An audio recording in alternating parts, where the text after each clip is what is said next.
اسلام نے ہمیں کسی مخصوص لباس کا پابند نہیں کیا۔ لباس کے 3 مقصد ہیں۔ پردہ پوش ہو، دوسرا مقصد لباس کا موسمی اثرات سے اپنے آپ کو بچانا،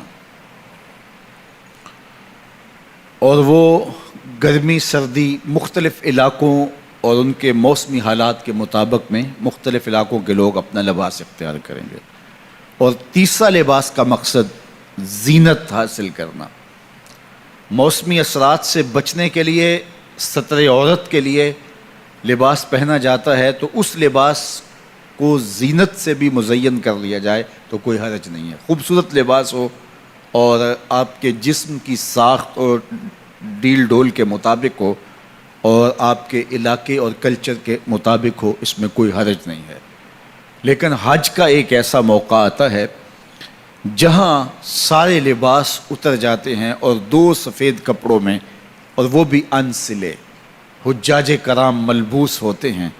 لباس بھی ایک، لبوں پہ تلبیہ اور صدائے دل نواز بھی ایک، لبیک اللہم لبیک لبیک لا شریک لک لبیک ان الحمد والنعمت لک والملک لا شریک لک۔ ایک ہی صدائے دل نواز اور ایک ہی لباس اور ایک ہی طرح کے مناسک سارے ادا کر رہے ہوتے ہیں۔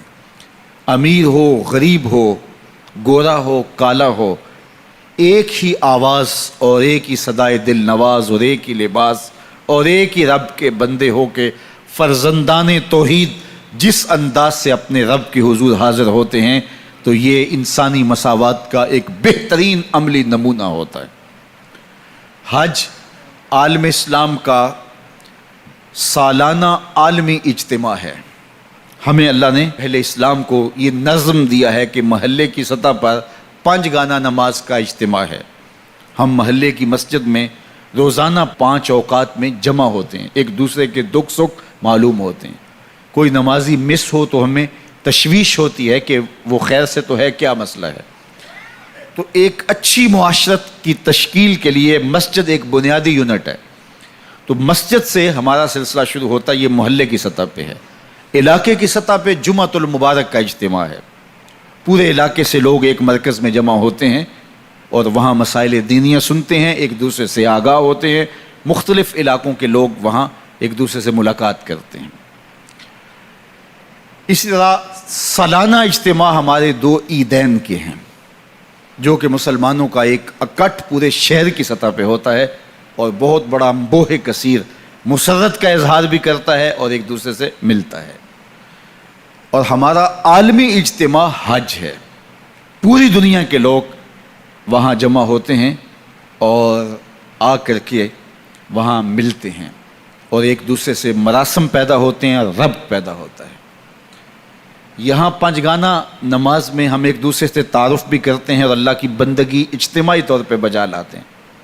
اسی طرح جمعۃ المبارک کے موقع پر اجتماع کا سائز بڑا ہو گیا تو ساتھ خطبہ بھی شامل کر دیا۔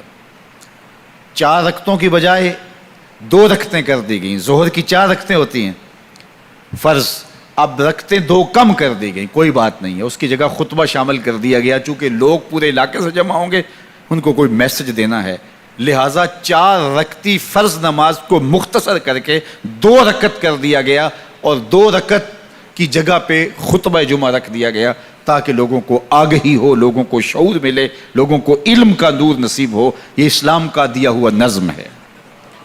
پھر عیدین کا موقع ہے، یہ ہمارا شہر کی سطح پہ بڑا اجتماع ہوتا ہے اور اس میں بھی خطبہ رکھا گیا تاکہ آگہی ہو اور خطیب جو ہے وہ پورے سال کا لاہ عمل لوگوں کو دے۔ اور حج عالمی اجتماع ہے اور اس میں جو 2 رکن ہیں وہ طواف زیارہ اور وقوف عرفات ہے، اور عرفات کے اندر حج کا خطبہ ہے، اور جس میں امام حج پوری دنیا سے آئے ہوئے مسلمانوں کو ایک مربوط لاہ عمل دے گا۔ حالات کے مطابق امت مسلمہ کہاں کھڑی ہے، اس کو آگے جانے کے لیے انہوں نے کیا کرنا ہے۔ تو یہ حج کے من جملہ مقاصد میں تھا۔ حج کا ایک مقصد ہمیں ہمارے ماضی سے جوڑنا ہے۔